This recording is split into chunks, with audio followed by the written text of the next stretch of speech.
하나님의 형상이라는 것은 그 안에 하나님의 성품, 그리고 하나님의 능력의 축복, 그리고 하나님이 하실 수 있는 사역의 역사가 다 들어있는 겁니다. 그래서 하나님이 인간을 창조하시고 인간을 하나님의 형상으로 만들었다.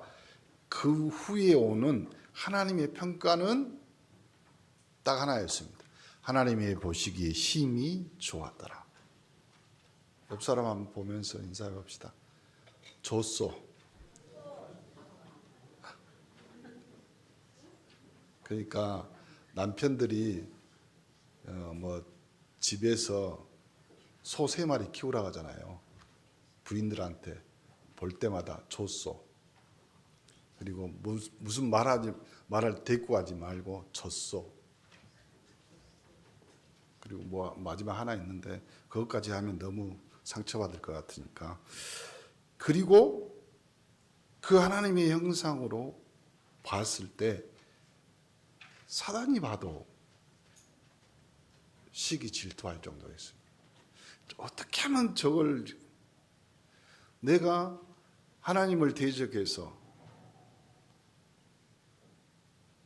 사단이 하나님을 대적하는데 이길 수 없으니까 하나님의 형상, 하나님 축복받은 인간을 유혹하여 타락시켜.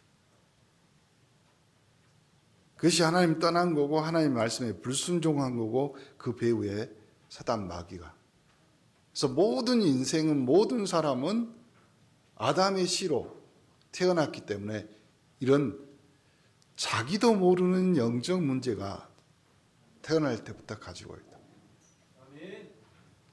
그것이 인생입니다. 아니 인간이 태어났으면 가만히 놔둬도 잘 살아야 되잖아요.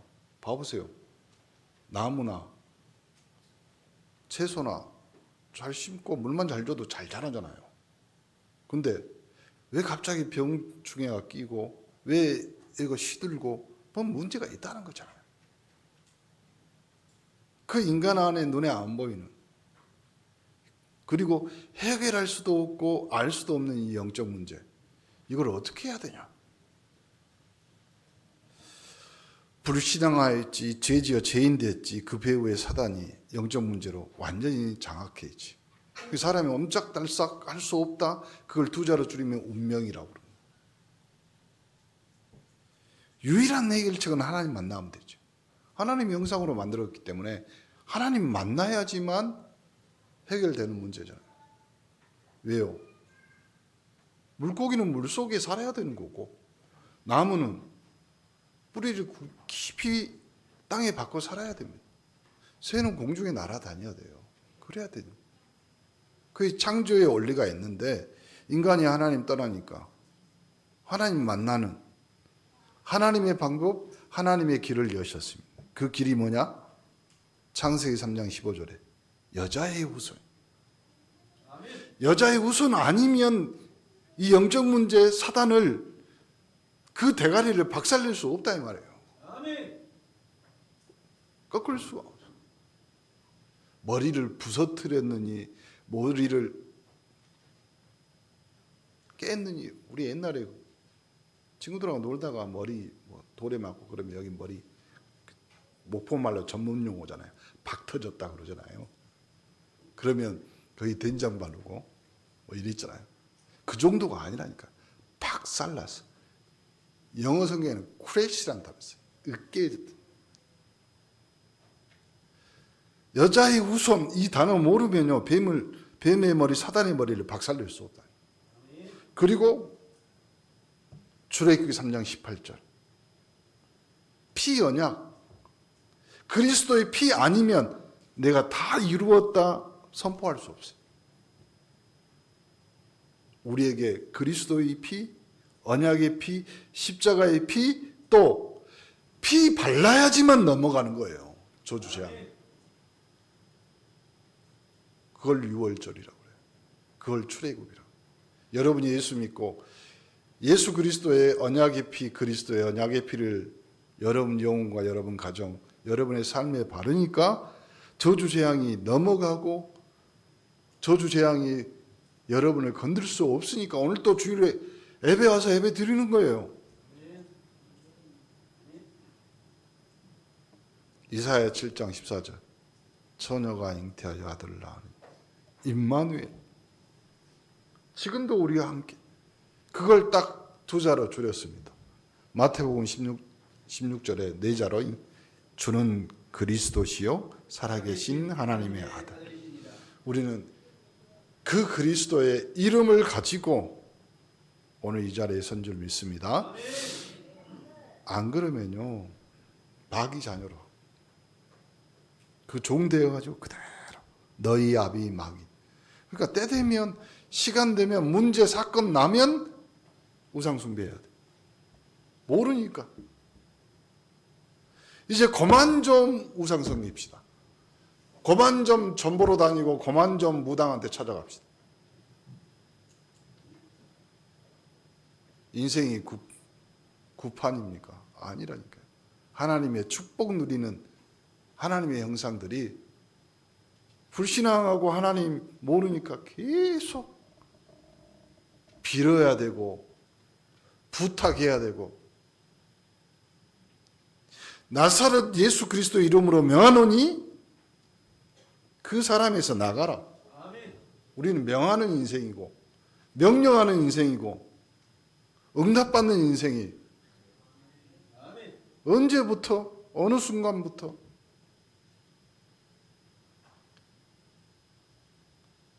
예수 믿으면서요 여러분이 좀 그런 옛날 그 단어 용어 있잖아요.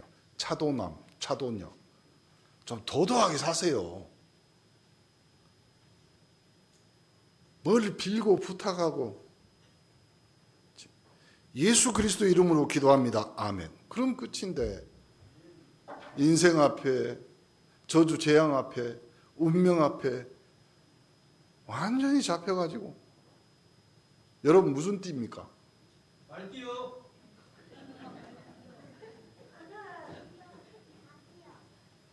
우리는 성령의 띠로 하나가 된 거예요.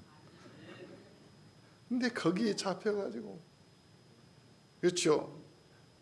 한국은 동물 12개로 묶어불고 저기 서양은 별자리 별로 묶어불고 진짜 기가 막혀. 요즘 우리 세대 때는 혈액형으로 사람의 성격을 묶어불고 요즘 뭐예요? MBTI가 뭐예요? 여러분 하나님의 형상으로 여러분의 성격이 뭐예요? MBTI가 아니라니까요. 하나님의 성품이에요. 나는 I가 뭐예요? 뭐 ISPJ 뭐 이런 거 있잖아요. 원래 하나님 성품인데 하나님 성품 안에서 좀 밝어. 그러면 I 뭐 이래야 되는데 완전히 거기에 잡혀가지고 잡혀 살지 맙시다. 그렇죠? 남편들 기피고 사세요. 잡혀 살지 마세요. 남자가요 50대 넘어서 분홍색을 좋아하면 50대 넘은 분들이 분홍색 옷 입는 사람 있잖아요. 빨간색. 여성 호르몬이 많아진답니다. 저는 분홍색 싫어합니다. 완전히 잡혀가지고 그 다음에 이제 우상숭배한지 그는 정신 문제 오는 거예요. 당연히 오는 거예요. 당연히. 여러분 머리 아프다, 스트레스 받는다. 당연하다고 생각하지 마세요. 내가 매일 기쁘게 순례의 길 행함은 주의 팔이 나를 안보하며 그 피로 구속받았네. 뭐가 문제인데 막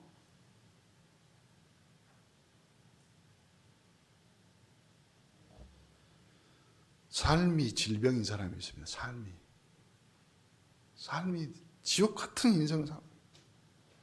그러다 보니까 이걸 영적 유산을 후대들이 그대로 보잖아요. 자녀들은요 부모가 본 걸로 밖에 살 수가 없어요. 본 인생으로 살 수밖에 없잖아요.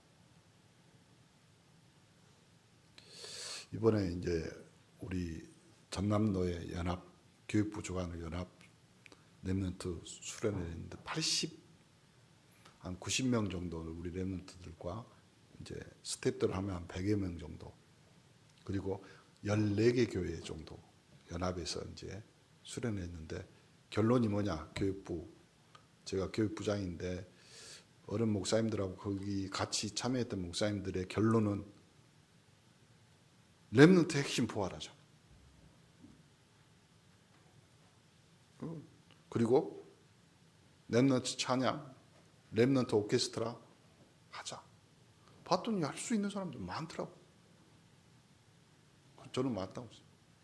랩런트는요, 본 대로밖에 들은 대로밖에 할 수 없어요.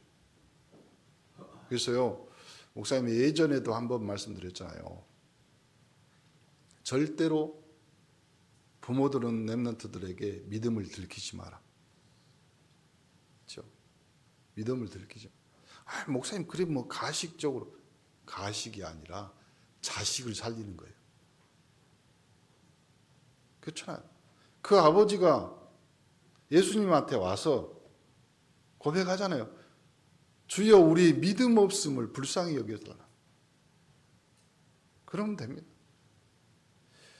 우리에게는요, 종교, 철학, 과학, 선행으로는 구원받을 수 없습니다. 이 영적 문제는요, 오직 한 길 예수 그리스도. 오직 한 길. 참 제사장, 참 선지자, 참 왕이신 예수는 그리스도, 그 언약을 붙잡아야지만 하나님의 자녀의 축복을 받는. 그래야지 하나님이신 성령이 내주 인도 역사는.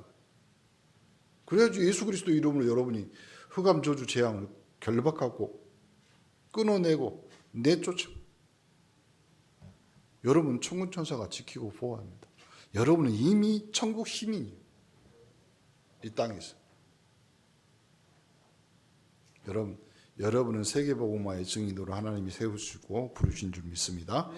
이렇게 기적은 나로부터예요. 나로부터 시작돼. 그렇죠?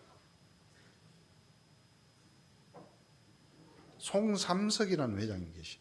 송삼석. 이분이 누구냐면 모나미를 회사를 만든 거예요. 회사를 하다 보니까 너무 힘들어. 그래가지고 가만히 생각하며 기도를 해봤어요. 하나님, 왜 회사가? 여러분 기도해보면 금방 나와요, 답이. 뭘 생각했냐면, 자기가 사업한다고 바쁘게 뛰고 뭐 한다고 바쁘게 뛰고 생각해보니까 제일 첫 번째 생각나는 게 뭐냐면 주의를 빼먹은 거예요. 자기가 생각해봐도 나오더래. 하나님 앞에 회개를 했어요. 가만히 생각해보니까 여기 업 맞고 여기 돈 돌려맞고 여기 재료비 주고 뭐 이러보니까 11조를 빼먹어.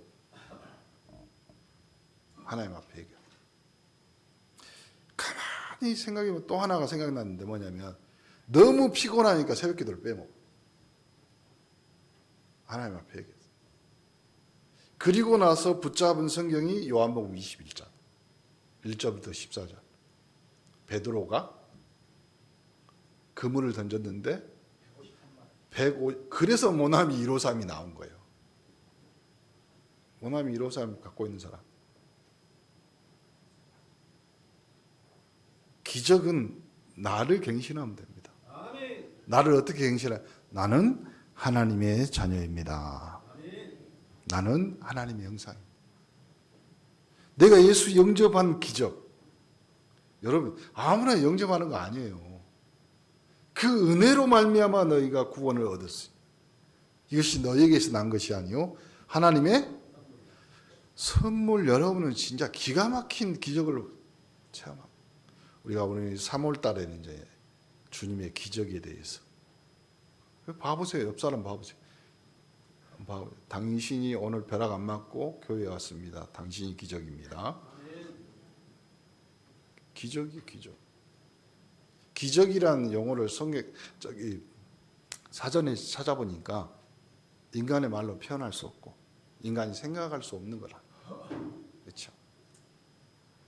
이제 예를 들어서 기적을 맞았는 번개를 맞았는데 살아났어. 그 사람은 기적 같은 생존이라고 그러죠. 여러분이 예수를 영접했다. 하나님의 은혜를 받았다. 이걸 기적이라. 그래서 손으로 가슴에 얹고 이렇게 한번 말해보세요. 네가 기적이야. 아니 기적이 차지 말고 목소리가 왜 그래요? 네가 기적이다. 그 사람이 그 기적을 가진 사람이 하나님의 신분 권세를 누리고 사용하는 거예요. 그렇죠? 첫 번째 기적이 누구냐면 가나의 혼인잔치. 요한복음 2장에 나와. 딱 한 군데 나와. 딱 한 군데. 사흘째 되던 날이거든요. 사흘째. 보통 6월절 직전 사흘째라면 그러면 유대인의 결혼식 혼례 잔치는요. 주로 화요일 날 한답니다. 화요일 날. 그래서요. 토요일 저녁 안식일이 끝난 그 저녁에서 화요일 저녁 이렇게 선언합니다. 특별히 유대인들은 이 천지 창조 중에 바다에서 육지가 드러나는 사흘째 되는 날. 화요일.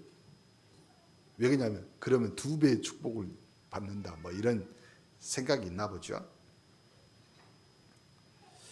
거기에는 이제 특별한 것도 또 하나 사흘째 되는 날. 사흘째 되는 날. 왜 이 사람들이 그렇게 생각했냐면 유대인은 하나님 말씀을 철저하게 믿어요. 어느 정도 믿냐면 다른 날에는 그 말이 없어요. 근데 사흘째 되는 날에는 하나님이 보시기에 좋았더라는 말이 2번 나옵니다. 그게 2배의 축복이라고 생각합니다. 그러니까 마을 공터에다 이제 천막 치고 그리고 네 기둥이 후파라고 불리는 이제 네 기둥이 있어요. 이 네 기둥은 주로 신랑 친구들이 붙잡고 있어요.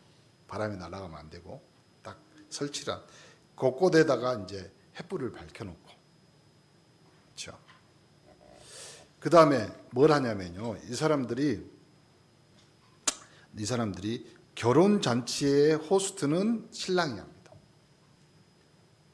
그리고 혼주는 물론 이제 신랑 아버지죠. 여기서 이제 신학자들이나 연구하는 사람들이 사흘째 되는 날 갈릴리 가나에 혼례가 있는데 예수님의 어머니 그리고 예수님의 제자들 청함을 받았어요. 그럼 이 결혼식 하는 신랑을 알아요, 몰라요? 그러니까 이 사람, 연구하는 사람들이 뭐라고 이야기하냐면 2개를 말합니다. 예수님의 친척 아니면 예수님의 여동생. 제가 연구한 거 아니에요. 그냥 신학자들이 그렇게 말해요. 왜냐면 나중에 봤을 때 포도주가 떨어졌는데 자불안석하는 예수님의 어머니, 그럼 가족이라 말이에요. 둘 중에 하나는. 그리고 이제 이 사흘째 되는 날 예수님이 제자들을 데리고 거기 가죠. 그리고 나서 예수님이 어머니의 말을 듣고 예수님이 명령한 2가지 있으면 다른 거 안 하고 딱 2가지만 했어요. 물 떠와라, 갖다 줘라. 그것이 예수님의 말에 이 결혼식 가나의 혼인잔치의 기적은 예수님의 말씀 딱 2마디 있어요. 자, 여기서 이제 또 아주 조금 심각한 이야기를 좀 할게요. 뭔 심각한 이야기냐면 요 성경 요한복음에 나와 있는 이 본문을 가지고 가톨릭에서는 마리아 숭배 사상에 넣습니다. 뭐라고 넣냐면 예수님도 어머니의 말을 듣고 기적을 행한 것처럼 마리아의 이름으로 말하면, 여러분은 그냥 비웃고 웃잖아요. 근데 그들이 신앙입니다. 그 사람들은 그렇게 생각하고 지금도 그렇게 기도합니다. 그렇죠? 예수가 어머니의 뜻을 존중하는 차원에서 자신의 첫 기적을 행하였다. 기도를 들어주는 주체가 하나님이라고 믿는 것도 있지만 마리아의 기도발을 의지한다. 실상 이 마리아를 신적인 존재로 섬기는 것. 그러니까 이것이 가톨릭의 기도의 내용입니다. 그럼 우리는 예수 그리스도 이름으로 기도합니다. 마리아의 이름으로 기도합니다. 실제로 그렇게 합니다. 그래서 혼례의 청함을 받았습니다. 그리고 청함을 받는데 예수님도 그리고 제자들도 갔는데 거기에 뭘로 했어요? 제일 중요한 포도주가 떨어졌습니다. 우리로 말하면 잔치에 제일 중요한, 옛날에는 뭐 막걸리도 있고 뭐도 있고 그러잖아요. 잔치하는데 우리는 이제 전라도로 말하면 잔치집에 갔는데 홍어가 떨어져 본 거예요. 그럼 그만큼 중요한 거예요. 유대인의 이 음료, 그 사람들은 그 지역이 굉장히 물이 안 좋고 포도주를 만들어서 음료를 대신 먹어야 될 정도의 상황입니다. 근데 보니까 포도주가 떨어졌어. 그래서 예수님의 어머니가 예수님한테 말하잖아요. 그래서 그 말을 듣고 예수님이 뭐라고 그러니까 돌 항아리 6개 있는데 딱 2만 항아리에 물을 채우라. 두 번째, 요걸 떠다가 갖다 줘라. 그러면 그 말을 들은 사람이 누구예요? 하인들입니다. 그리고 그 하인들이 떠다 줬어요. 이 하인들은 물을 떠다가 물을 채우고 물을 떠다가 갖다 줬어요. 마시는 사람들이 포도주였어요. 우리 인생 똑같아요. 여러분의 인생이 아무 의미 없는 물 같지만요. 주의 말씀에 의지하여 하나님의 말씀에 따라 여러분의 인생이 바뀌어가는 거예요. 화학자가 요걸 써놨어요. 뭘 써놨냐면 물이 어떻게 변해서 포도주가 되냐. 그 화학 뭐라고 이야기하냐면 이거는 물이 뭐예요? 화학식이 H2O인데 포도주는 화학식이 분석해 보니까 겁나 길어 이만큼. 그러면 이 사람이 했던 정확한 워딩이 뭐냐면요. 전혀 다른 물질이란 거예요. 전혀 다른 거라. 그러면 그 안에 2개가 있습니다. 첫 번째, 창조적인 하나님의 기적이 나타납니다. 두 번째, 우리도 그렇게 될 수 있어요. 우리도. 여러분 인생도 마찬가지입니다. 물로 된 포도주. 그러면 다시 말해 봅시다. 또 하나. 그 잔치집에 가장 중요한 포도주입니다. 그게 떨어졌어요. 그럼 이제 결혼식이 망치죠.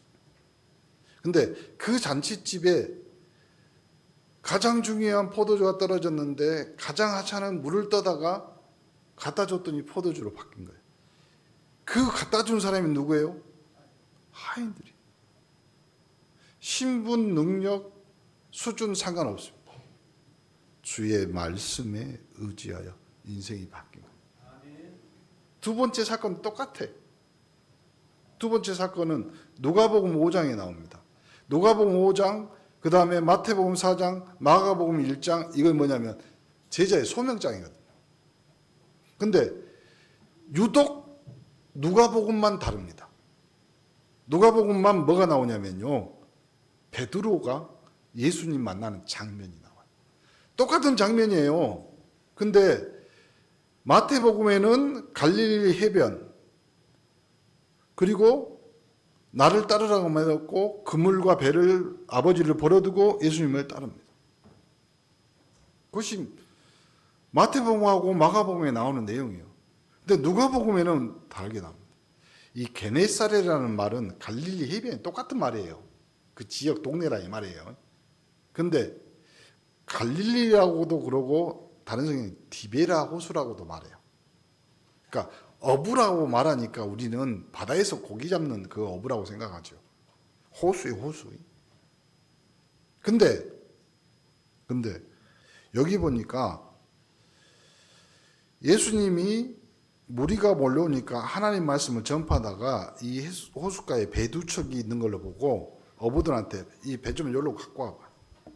그래가지고 배에 올라서 조금 여기 사람들이 모여 있으니까요. 실제로 그 갈릴리 호수에 간 목회자나 여행 가이드가 했던 말인데 이 갈릴리 호수에서요 이렇게 배를 띄워서 조금 앞으로 나가면 그 해변의 주변에 둥그렇게 사람들이 수백 명 수천 명이 들어서 그러니까 쉽게 말하면 로마의 무대 장치 같이 되는 그런 데가 있대요. 거기라고 생각하는 거예요. 거기에 이제 베드로와 형제가 고기 잡고 있는 거죠. 그래서 조금 떼기를 청하고 배에서 무리를 가르칩니다. 무리를 마치고 시몬에게 말하죠. 깊은 데로 가서 그물을 내려 고기를 잡아라. 그랬더니 시몬이 뭐라고 대답해요? 우리들이 밤이 새도록 수고하였을 때 잡은 것이 없는데 뭐요? 제일 유명한 말. 말씀에 의지하여 내가 그물을 내리리라. 그러면 이 말씀은 무슨 말씀이에요? 깊은 데로 가서 고기를 내라. 그 말도 있지만 그 전에 시몬 베드로의 배를 타서 예수님이 무리들에게 가르치는 거 있잖아요. 천국 복음을 전하는 거. 그렇죠? 복 있는 사람은 팔복을 전하는 거. 뭐 이런 거 있을 거 아니에요. 그 말씀에 의지하여. 그래서 그물을 내렸더니 고기가 잡아 힘이 많아서 그물이 찢어지는지라. 이때 다른 배도 손짓하여 두 배에 가득 차게. 그러니까 베드로가 내가 이걸 보니까 나는 죄인 나를 떠나가소서 이렇게 말하니까 예수님이 무서워하지 말라. 이후에는 너가 사람 취하리라. 이 말이 무슨 말이에요? 사람 낚는 어부가 되게 하리라. 그래서 그들이 배들을 육지에 대고 모든 것을 버려두고 물고기를 예수님을 따릅니다. 이것이 이제 두 번째 기록. 말씀에 의지하여 두 배 가득죠. 그러면 첫 번째 말해봅시다. 가나의 혼인잔치에서 하인들이 들었던 말은 딱 두 마디입니다. 그 말이 무슨 말이에요? 물을 채워라. 갖다가 줘라. 베드로에게 말했더는 베드로는 나중에 예수님 붙여준 이름이고 원래 이름은 시몬입니다. 시몬에게 말했던 말은 무슨 말이에요? 깊은 데에 가서 그물을 내려라. 그렇죠? 그러면 어부였던 시몬은 밤새도록 안 해봤겠어요. 여기도 던져보고 저기도. 여러분 낚시하는 사람들은요. 안 되면 사방팔방 다 던져봅니다. 근데 몇십 년을 어부로 지냈던 그 사람이 다른 사람 말 믿고 그물을 내린다. 그러면 한 번 더 수고하는 거잖아요. 근데 말씀에 의지하여 그물을 내립니다. 그랬더니 배 두 척에 고기를 잡. 그래서 여러분에게 부탁합니다. 기적은 어디서 나오냐? 예수님의 말씀. 그리고 기적은 어디서 완성되냐? 말씀을 의지하는 힘. 다른 것으로는 만족이 안 돼요. 여러분의 기적은 뭡니까? 저는 여기서 하나님의 말씀을 대언하고 있는 것이 기적입니다. 여러분의 기적, 여러분이 와서 하나님의 말씀 듣고 있잖아요. 여러분은 기적의 사람들이에요. 이번 주간은 주님의 말씀을 듣고 그 말씀에 의지하는 힘으로 기적을 체험하는 여러분 되기를 간절히 축원합니다. 혹 하나님, 목사님 저는 아무것도 아닌 인생인데 어떻게 살면 좋겠습니까? 물이 변하여 포도주가. 목사님 저는 해도 안 됩니다. 이 산업 이거 깊은 데로 가서 그물을 내려라. 여러분의 상식과 여러분의 기준 수준을 뛰어넘으시고 말씀을 붙잡는 또 말씀에 의지하는 힘을 여러분에게 공급해 주시는 귀한 한 주가 될 줄 믿습니다. 옆 사람이 인사합시다. 당신이 기적입니다. 하나님께 감사드립니다. 이 3월 첫 주 우리에게 말씀을 들을 수 있는 기적을 허락하심을 감사드립니다. 우리의 기적은 하나님이신 예수 그리스도의 이름으로 또 하나님이신 언약의 말씀을 들을 수 있는 심령과 영혼을 주심을 감사합니다. 이 기적이 우리 삶과 우리 인생에 말씀이 성취되는 기적으로 성취되게 하옵소서. 나의 신앙과 나의 수준과 나의 믿음이 아니라 말씀을 의지하여 기적을 낚아 올리는 말씀의 어부들이 되게 축복하여 주옵소서. 예수 그리스도 이름으로 기도합니다. 아멘. 86장입니다.